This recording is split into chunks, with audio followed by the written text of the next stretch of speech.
Welcome to the Ephesiology Podcast, a podcast dedicated to the early Christian movement and its implications for the church today.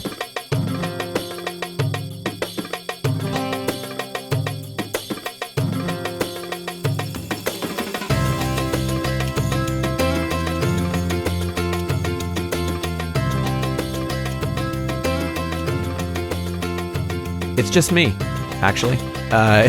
It's Andrew Johnson. I'm an associate pastor here in Houston, Texas.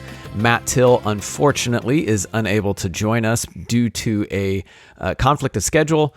Our resident ephesiologist, Michael, he is out and abroad educating people in Jesus. And today, thankfully, you aren't just stuck with me. We are joined again by Brad Watson.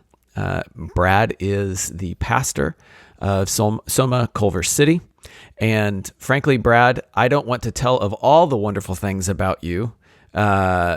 Inform everybody listening about who you are and what you get to do out in Southern California. That's great. So I can list off all the things. Oh, literally all the things. You can make yourself as shiny and wonderful as possible. Yeah. I'm most of my life, the majority of my purpose might be I'm married and I have 3 kids, and we live in, Culver City is an unabsorbed part of Los Angeles. So it's kind of like the Vatican City in Rome, if you've ever been there. And the reason Culver City is that way is so the movie industry people can do whatever they want, like explode things on set and cause people to, stop traffic and everything for their movies. And so that's what unincorporated LA looks like. And that's Culver City. It's about 5 miles from downtown, 5 miles from the ocean. And I get a pastor church of people there. And it's pretty exciting stuff. Yeah. Man. Every time I get to talk with you and I just hear even those little snippets, it's like, man, Brad gets to have a lot of fun. That 5 miles from the beach thing, it gets me every time. Mm-hmm. It's a regular part of your life, isn't it? It is a regular part of my life. Yeah. So as you can see in my screen, I've got stand-up paddle boards. So I try to go out once a week and just stand up and paddle out in the ocean and see dolphins and seals and beautiful fish underneath me. And it's pretty great. Yeah. That all year round. This is wonderful. I will choose to not get jealous. Houston has thick air. Okay. I can't battle it. It's good. Love Houston. Yeah. And love to get to hear about the things that you are a part of now. You and I haven't actually gotten to catch up in a while. So how is your family doing, and how would you generally say is life for you all in LA? Yeah, my family's doing great, especially compared to years past. So we have all of our kids are in school in person. We switched to a private school in the middle or at the beginning of this year.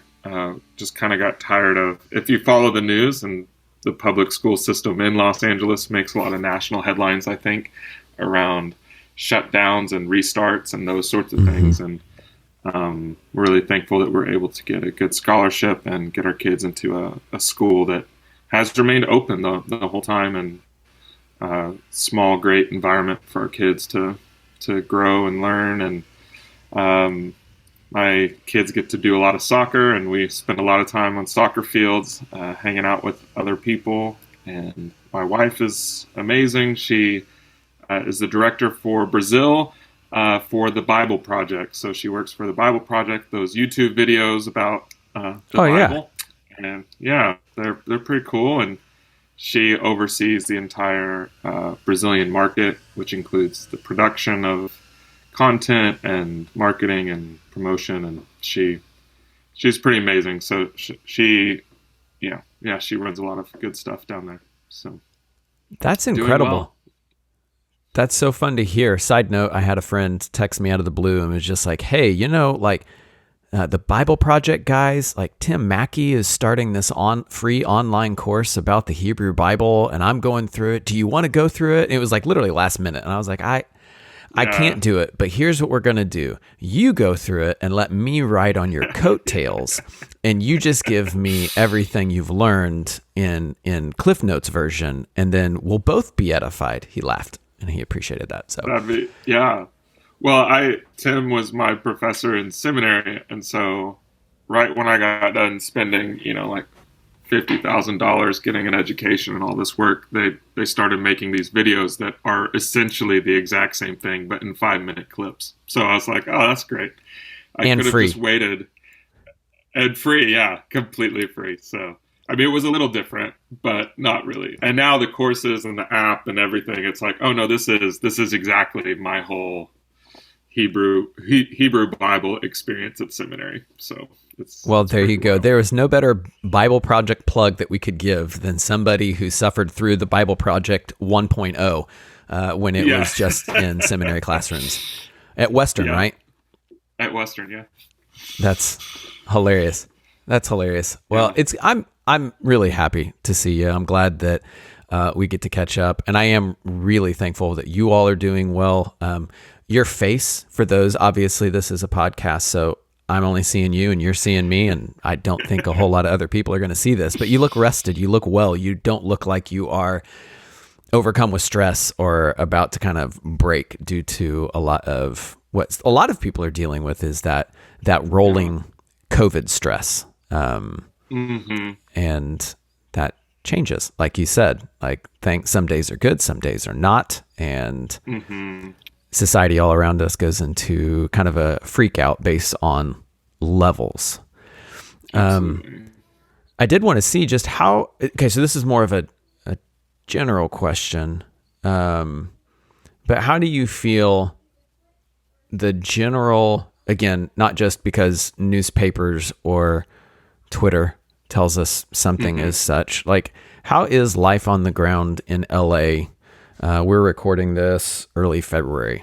So how is life there? How do people feel in regards to life in this era of the COVID thing? The COVID thing, yeah.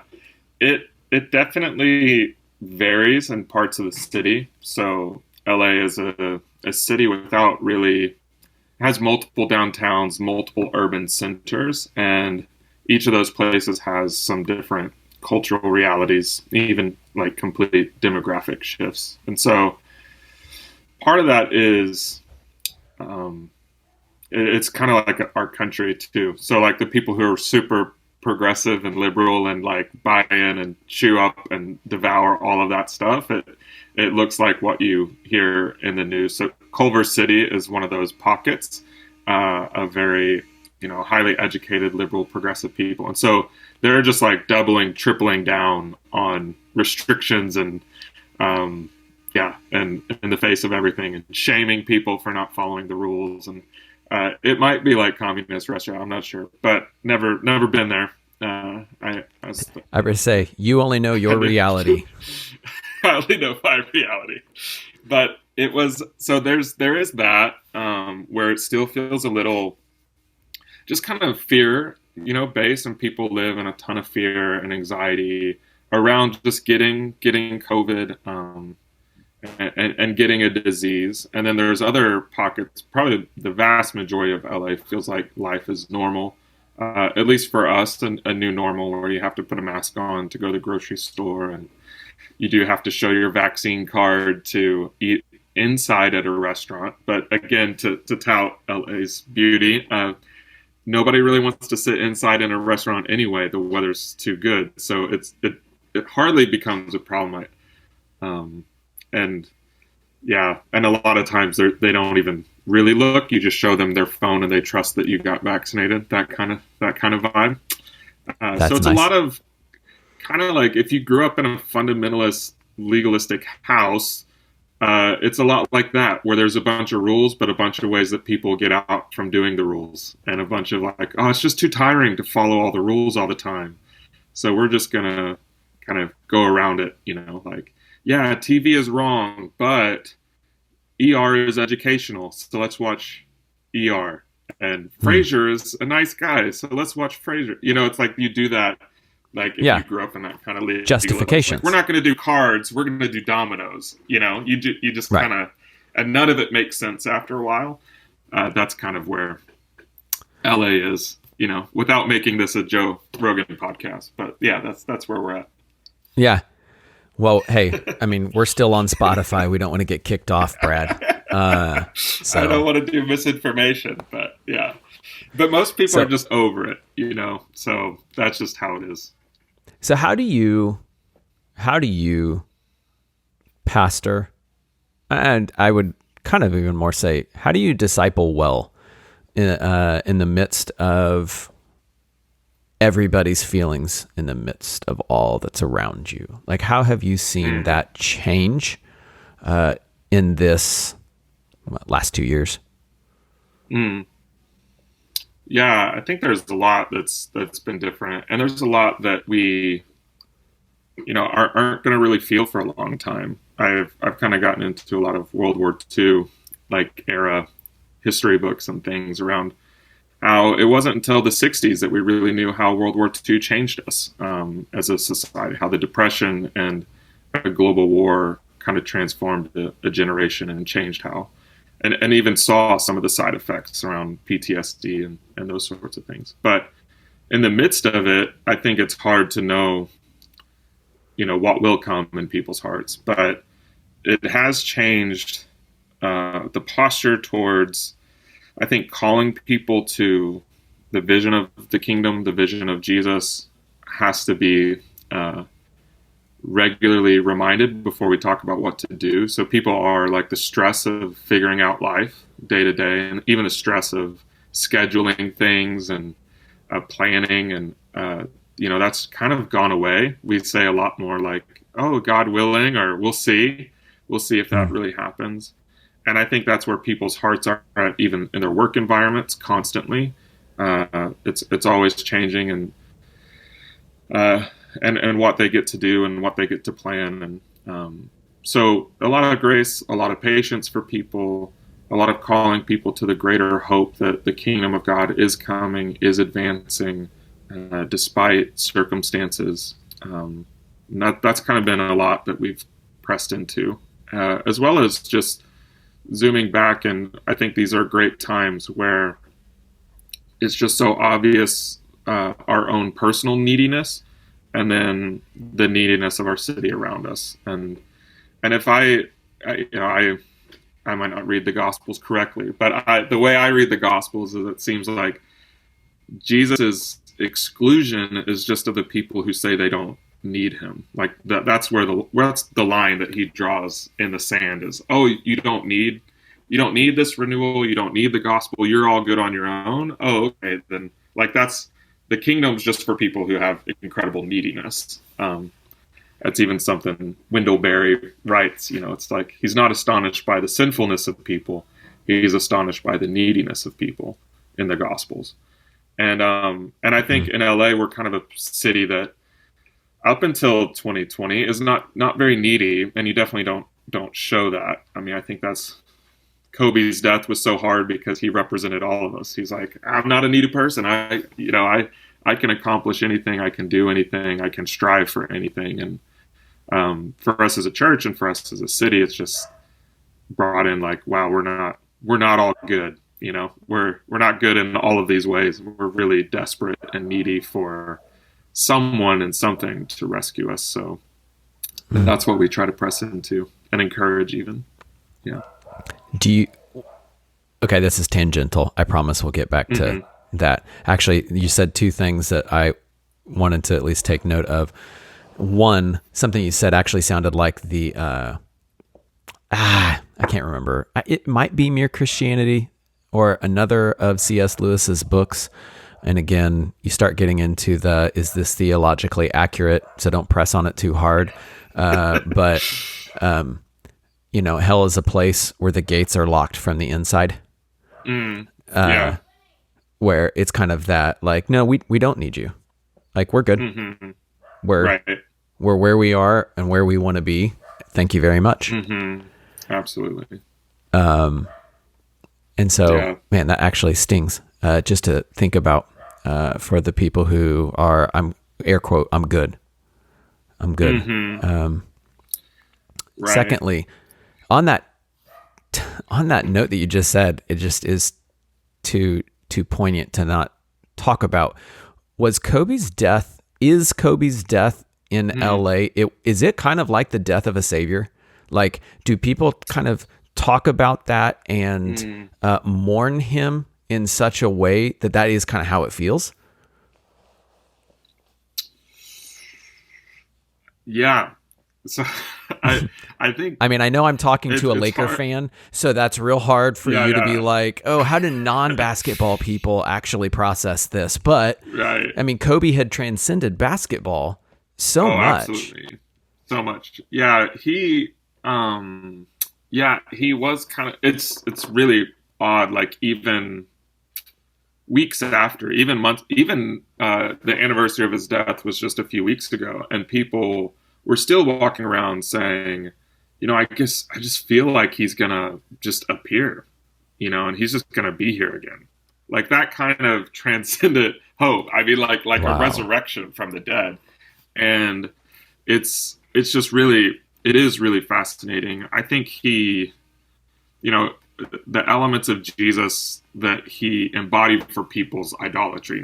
He wasn't a really good person at all. So I'll say that as a Laker fan and everything. Man, I'm just so proud of you that you didn't gloss over that. I mean, that just shows so much growth for you as a man. I'm proud of you. Thanks. He's like James Harden. But he, the ways that he for the people and our idol, like the representation piece of Jesus, like, he like represents all of us, and that was part of it. Like, he developed this relationship with the city that was, like he gets up early, he like plugs away, because the vast majority of people in LA are not going to movie studios or executive suites, just like the majority are working tough, hard, physical jobs, and have to drive hours to do it, and in the middle of the night or morning, but it's still dark. And he embodied that. He represented that, but then also excelled in it too. So he embodied all the hopes of achievement and accomplishment, of winning. And it's just really, it's just kind of fascinating. The Mamba mentality is really the LA mentality that he just kind of adopted and then lived out. And some people would say lived out perfectly. So there's that piece of it too. And then, just really, really fascinating individual. So, and then, his death is mourned like the mourning of a saint. Like, if he can die, maybe we can all, like, if he can achieve that kind of transcendent, eternal kind of bliss, we can't either, can we? Where does this hustle end? Or some of those kind of like that's what questions. Like the Mamba mentality. Gosh, this is going to sound awful, so please, I know this is going to be crass, but it's kind of like, where did that Mamba mentality get him? It got him really far, and then it got him where it gets all of us, right? So I'm not going to be crass or crude. Like, it still led to death, right? It didn't lead to something not death. Absolutely. And and I think too, people, because his history is pretty dark. Like it is, it's really dark. And people acknowledge that, except they believe that he was in the process of atoning for that in his second life. Like he changed his number. He didn't do those bad things anymore. He had girls. He was raising them really good. So therefore that atones for all the wrong that was done, because he became a really good girl dad and, activist for female sports. And that really gets people too, except, he wasn't able to finish that course of atoning for all the wrong. And so it's really, I think that was another hard piece for people of, oh, like I thought I could just flip a switch halfway through my life and then I can do through morality or some good work, I can compensate for all the junk that I've done. And so that was the wake up call for people as well. So Kobe's fascinating. Kobe's death, and then 6 weeks later, COVID lockdowns began. It's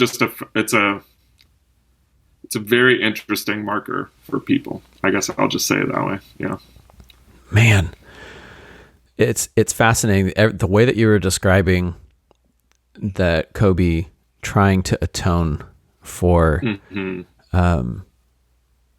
the sins of his past and trying to have his own second life or a second chance born out on hard work, hustle, and air quote, the right things. I mean, that is actually the quintessential description of humanism. And like, you can do it, right? So if you've messed up, it's fine. You can make this right through individual human effort, because the beauty of humanity can continue to aspire to greater and more good for others. You don't need this God thing. You can cut that out. Yeah. Totally. You can have the hope of Christ without Christ. You can have the second coming. But you don't need Jesus. And that's really great until it is very clearly not. And the reality of death or frailty or brokenness, mental issues, the list goes on and on and on. It's sad. Super sad. Yeah. That's horribly sad. Okay. I would love to ask more questions on this, but the whole reason I wanted to catch up with you is because you had a series of tweets at the beginning of this year, and it took me, you grabbed my attention. So I will read them as they are. On January 4th, one Brad A. Watson said, "One of the more interesting things I hear about these days is Christians not returning to church services in the Bible Belt." And that would be kind of the South up through the Midwest. For those listening, that's me. So people not returning to church services in the Bible Belt since the COVID lockdowns nearly 2 years ago. Again, Brad speaking here, I'm sure my experience is not everyone's. However, in LA, where our church was not able to meet in person for worship for 14 months, nearly everyone who still lives here returned enthusiastically. And you ask, why do you think that is? In places where church is cultural, a 6 weeks hiatus resulted in people never returning. So I thought, I cannot wait to get Brad on to talk about this idea, this concept. What are, again, this is returning to at least the topic that we touched on, but in a different way. How do you feel the church, the people of God in LA, how have you seen them respond to the COVID lockdowns, the declaration that you cannot gather for worship in the ways that you once did? I guess how has that impacted you is probably too broad of a question. How have you seen discipleship specifically change, or the ways that you do discipleship due to COVID in LA? We'll go there. Yeah. I think that, even across the board. So many different types of churches, even in LA, like similar experience to mine of like the people who still live here came back, enthusiastically. But I think what's fascinating is that through the pandemic lockdown phase, discipleship became so much more relational, so much more meeting people and their needs. It wasn't worth it to get on a Zoom link or meet in someone's backyard with 3 or 4 people and pretend that your life was all good. Like, it wasn't worth it to do that anymore, to kind of cling to hope. And it was so long.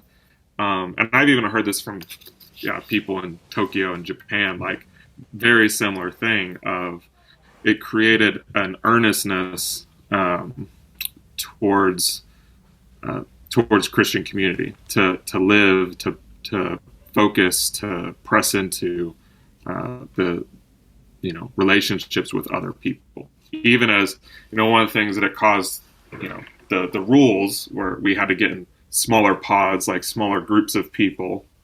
You couldn't have like a community meeting of 20 adults. It had to be like 4 or 6, and just the depth of those relationships was really beautiful.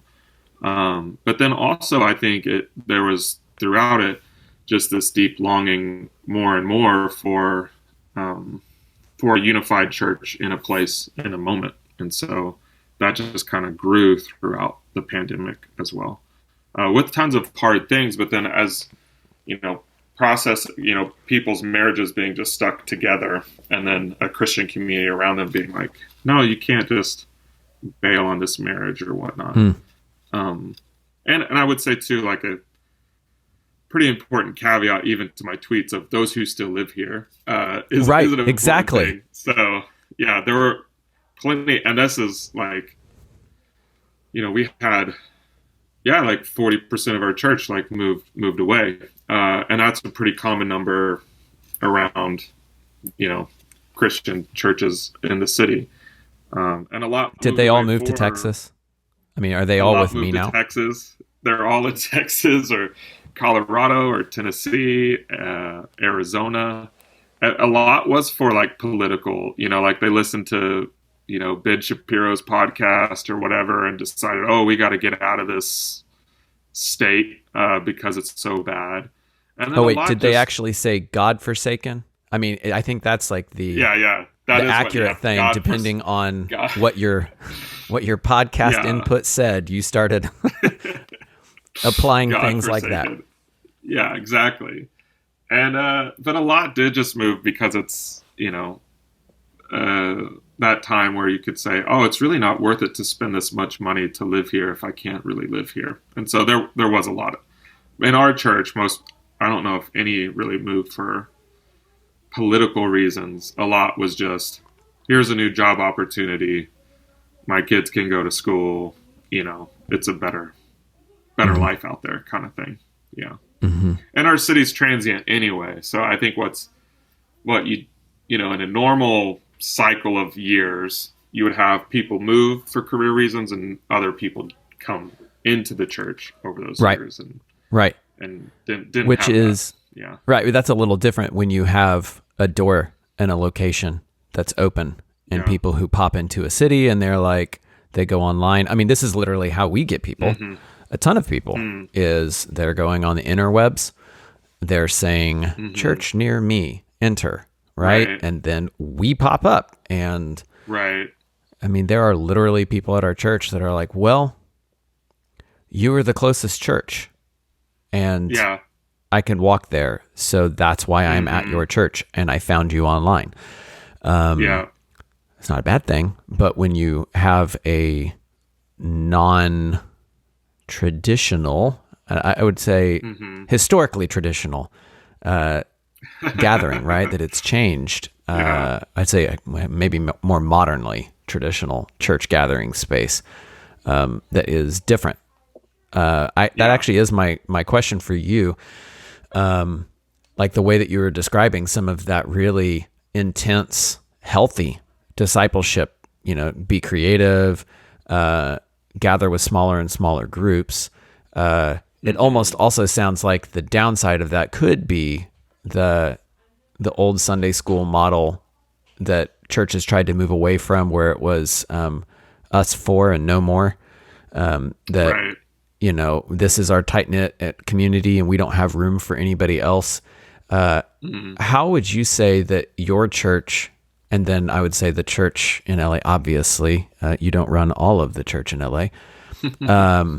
How have you seen them actually succeed in evangelism? How have you seen them succeed in bringing people who don't yet know Jesus into those communities of smaller groups of people that can be supported and cared for and shown the love of Christ in Christian community? Like since COVID? Yeah. Since COVID began. Yeah. Yeah. Yeah. Yeah, a lot has been through like people's loneliness. Loneliness has become just so obvious as the greatest need that people have. And so a lot has been just welcoming people into those spaces and trying to be gingerly kind of cool and nice about it and winsome, like, hey, like there's actually a group of people that get together and you don't have to be alone, like, you know, to friends in parks or friends that we have even through work and those sorts of things. And we have seen a ton of people join our communities just through that, just like, hey, there's actually a group that you could be part of that meets, and you don't even have to believe any of this stuff, but you won't be alone. You know, we've seen people, we've had, and our church is not very big, so like 10 people in the last 6 months, you know, join our church and begin being part of our church, coming to faith through that kind of interaction where it's just, wanting to escape loneliness and escape what people have done in their loneliness through whatever addictions or whatnot. So I think it's actually become, before COVID, it was like whole like series of challenging things of like, oh, we gotta like go get drinks with coworkers after work, and then we gotta like talk to them and like build these relationships really deep and profound. And then during COVID, it just became as simple as like, hey, like I know you're just like alone, you know, you and your family, and like you don't need to be alone, like you can come hang out. Like it was it became that simple, I guess. And I would say the for and no more,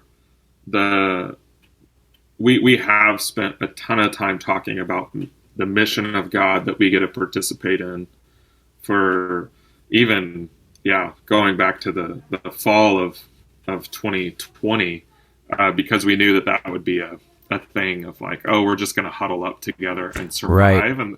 And there was a big survival moment, but kind of, as things have opened and changed, we just kept reminding people the purpose and the mission of God, and that this doesn't hinder it or even stop it, you know, and even talk about these great moments in history. I think even as Christians, we look back and think, oh, I guess church didn't happen in that period. I guess the movement of God didn't happen. Like it just stopped. It just stopped. There was this pause, and we just fought World War II. You know, there was this pause, and we, you know, did the 1980 Olympics or whatever. It's like, no, the church was moving and advancing through plagues and wars and centuries of wars. And it's been that way for thousands of years. And just kind of reminding people of that, or the certainty of revival, the certainty of the kingdom, that we aren't really underdogs. I don't like that language when people talk about like Jesus was an underdog. It's like, whatever, he's the king of the world. I don't know how he can be an underdog. Yeah. Underdog implies there's somebody over you.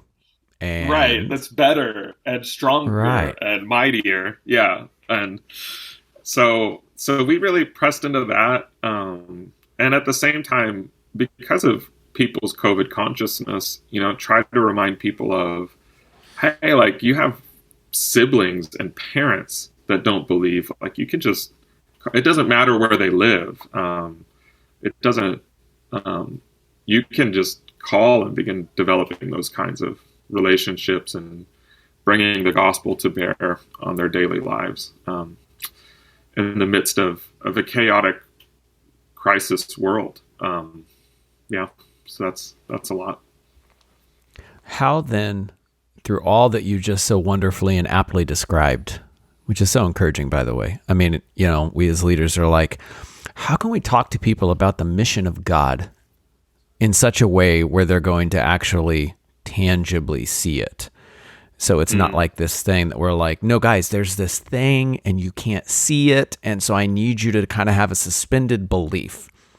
I need you to suspend your belief about all of the happiness and the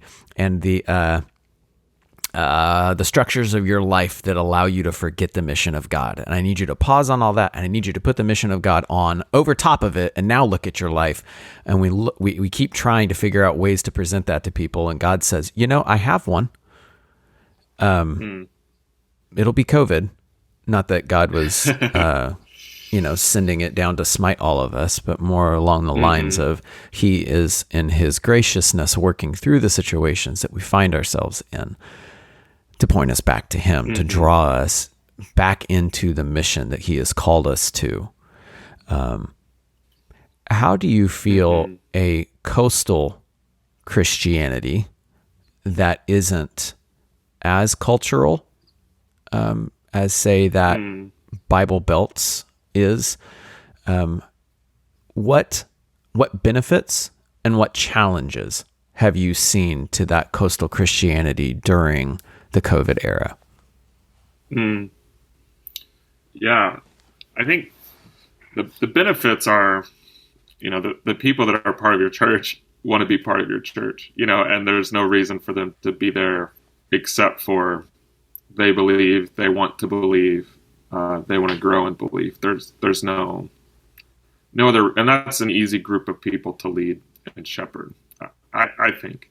I think the challenges are, I think about the challenges all the time. So this is a good conversation to remind me about, it's actually like a really, really good thing. I mean, there's, especially during the COVID era,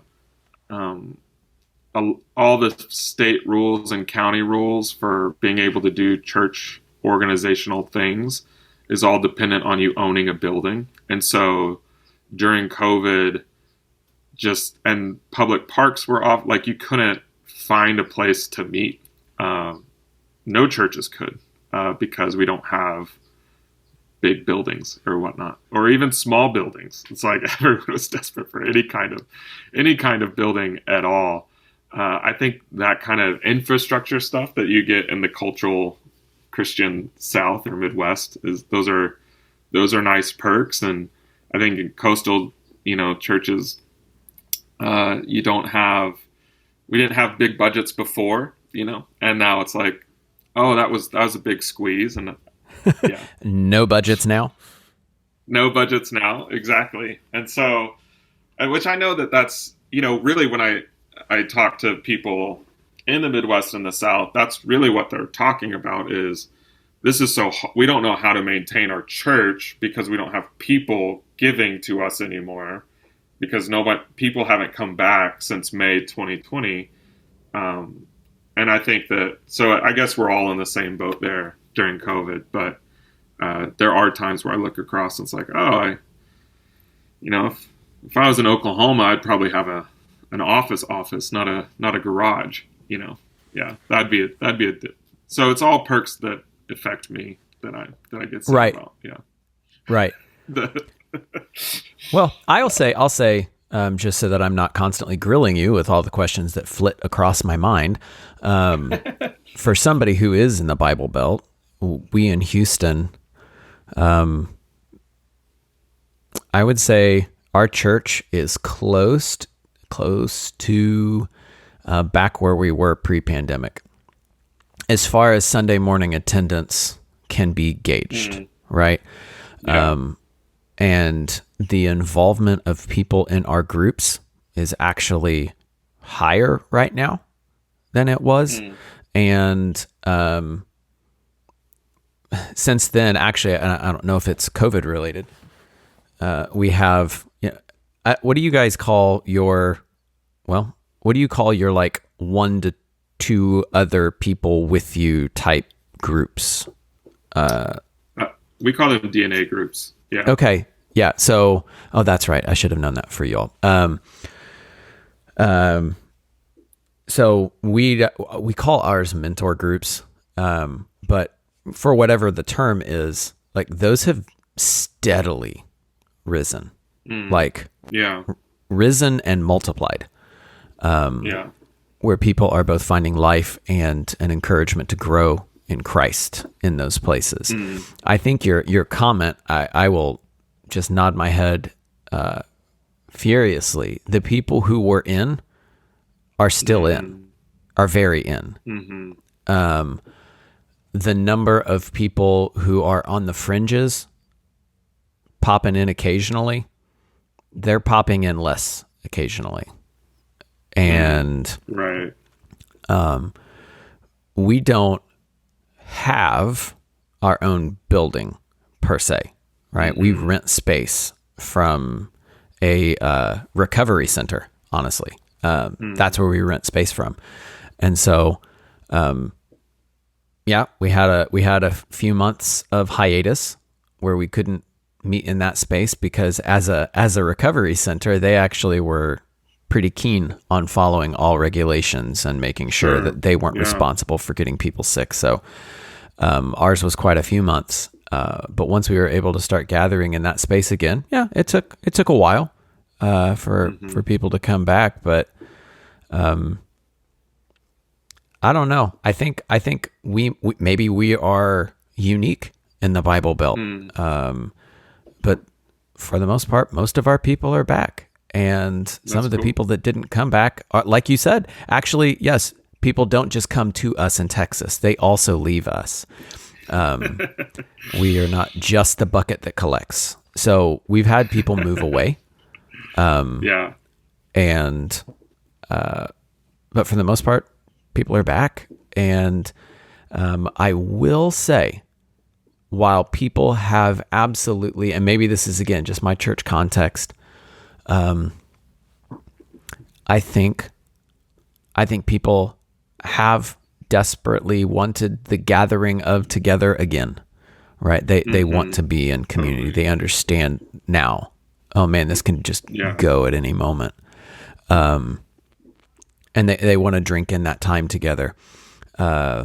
That said, I'm not sure, and maybe this is my own pessimism, right? So if you're a part of Neartown Church, this is not an accusation against you, and I'm not frustrated, but I don't know if our church has, as a whole, has really grasped on to that mission of God, that that passionate outward look, that because of who God is and what he has done in me, because of my identity now in him, I am going to run headlong out into the world, chase my neighbors, coworkers. I'm not saying they aren't doing that. I'm just, it's happening, but I don't think, I think there's room to grow. Is that a safe thing to say, right? Like, so I'm not throwing anybody under the bus. I think there's still room to grow here. And, I'm excited by that. But I do, talking with you and kind of, it resonates that there is still a very big difference between that cultural Christianity of you were raised in it and you're expected to do it, and then the coastal Christianity, which is, this is not a part of my childhood. This is not a part of what society expects me to be. Sunday morning is just as good of a time as any to go to the class, to go to the beach, to go do my job or have fun, and no, why would I be expected to be at church? Like, I think that's actually starting to become more true. And then maybe that's a generational thing, but I don't know. Yeah, that's interesting. Yeah, I think that it seems like the challenges with, like, particularly like the evangelism component of mission here is the fear of public scrutiny and rebuke and shame, like public, like if, don't bring that God stuff in here kind of thing. And then it seems like in, the Bible Belt, I think there's a big hindrance of like, well, these people already get it. I mean, it's called the Bible Belt, and they call it that way. They call it the Bible Belt, not just in church. Like, that's not insider language. That's a societal thing. Yeah, sociological thing is what I meant to say. Anthropological. Right, there's some probably better term, like a real smart person would know it right off instead of guessing all of them. I mean, I mean, they use it in all the ways, right? Like the politically, sociologically, academically, they're like, yeah, Bible Belt. I think it's like there's got to be this assumption that everybody already knows this stuff, right? So why do I have to do it? As like a defeater to sharing the gospel. You might not feel that angst of these people don't have it and need it, you know. And I think there was a big component of that for our church before COVID. Like, these people's lives seem good. They seem great. Like, we don't need to mess them up with, you know, our religion. That was like, what do we have to offer them? Yeah, they're good people. And then you're like, oh no, like, and Christians struggled, you know, deeply during COVID. I struggled. So, but I think what we saw here is just the gap and the difference in the struggle. A big difference in struggling with Christ and then struggling without Christ, struggling with Christian community, struggling on your own. And so I think that definitely created an awareness in people of the power of the gospel to transform, because you had a whole city experiencing the same challenges at the same time, but some people with hope and resurrection and some people without, you know, some people with, a God who is with us, and then people with there is no God. And so that kind of exposed for us, and including myself, like, oh, like the gospel's really needed. Like, it makes a difference. So it isn't changes just the world. Yeah. It's good. This is really good. Oh, it's not just like this is a thing to do. And, you know, even, you know, I think following, I don't remember when it was, and I never read the book, so now I'm going to be one of those people. But right before COVID, like the months leading up to it, there was a lot of talk about, you know, becoming this new, like the church in the future in this progressive world needed to be kind of huddled and monastic and just like separate from culture. And we just need to like get out and just circle the wagons. And it's like, COVID, I'm glad COVID came, because it like, no, that's like not the deal. Like, at least in my opinion. Yeah. Right. Well, and I think are you referring to the Benedictine? There it is. Yeah. Thing. There it is. Yeah. Yeah. I didn't read it either. I saw the idea. This isn't always my strong suit. Sometimes I hear an idea and I'm like, could I think some really good thoughts by reading with something I disagree? I absolutely could. I don't want to. Yeah. So I got. So you did not. I read your blurb. So I'm good. I'm good. I'm not going to read that one. I do think I was just talking about this with my wife, and so you don't know this. On our previous recording, I was mentioning that I was going to preach a sermon on John 13, 34 and 35, where Jesus says, "Love one another. A new command I give you: love one another, as I have loved you. So love one another, so that everyone will know that you are my disciple." Love one another, right? And I was supposed to preach that this past week. I actually spent 12 solid hours of vomiting. A horrible stomach bug went around, and for the first time in my professional career, I had to call my other pastor and say, "I can't preach, and I need you to." So he had a day and a half heads up. Nice. That's pretty good. Heads up. God bless him. Thank you, Russell. So anyway, so now this Sunday, I am actually preaching on this passage. It has been marinating now for weeks, and I'm very excited. But there is that aspect of Jesus' command, not just the command to love one another. It's that specific qualifier. Everyone, everywhere. You know, the Greek word panta, all. All will know that you are my disciples if you love one another. And man, this season, this era has given us this opportunity to not say they will know you're my disciples because of the political party you support. No, they will know you're my disciples because of how loudly you preach at me or tell me how wrong I am. Nope.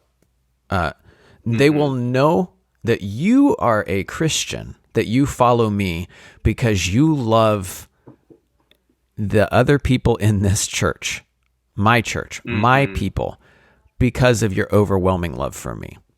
And everything that I am hearing you talk about of what the church has been able to show in LA is born out of that truth. People will legitimately know that you are my disciples and that you have hope in me because of how well you love one another. And they will see that people who don't have Jesus don't do that. There is a difference. There is a vast difference. It's not just a collection of good people.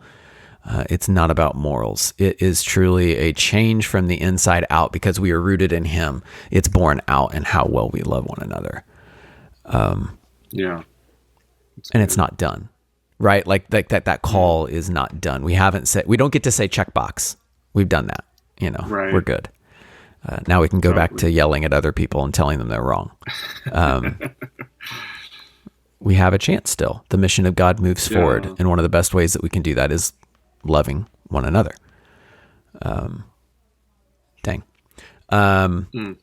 I look forward to having you on again because I want to take a longer time to poke on the idea that you said that it took culture about 25 years to realize the impact of World War II that we are going to realize due to COVID.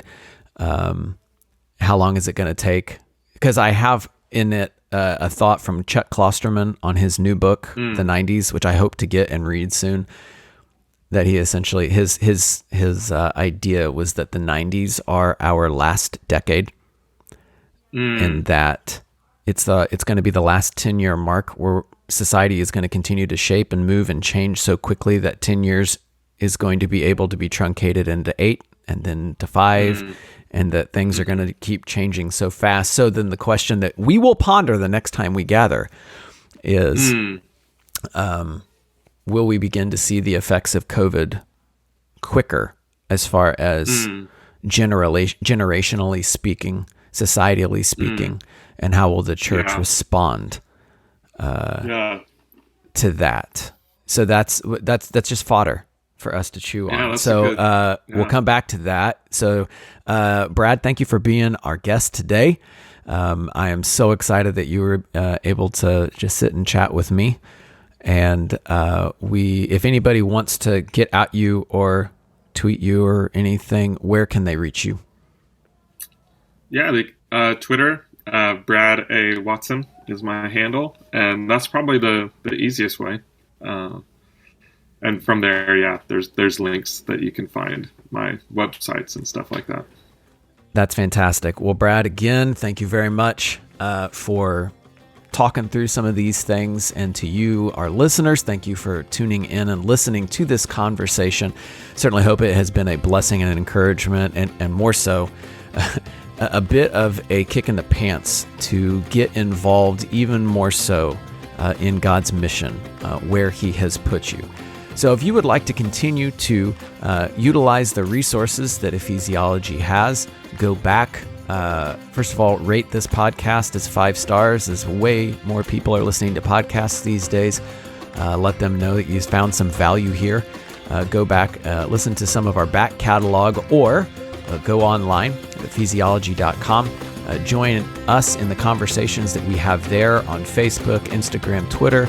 Or if there's been something that has stirred you and you want to continue to dig into more about what God is doing in his mission in this world, you can check out the Ephesiology Masterclasses online, where you can actually start moving towards a certificate or even a Master of Arts graduate level degree through Ephesiology Masterclasses. So for myself, for Brad, for Matt and Michael, thank you for joining us on Ephesiology today.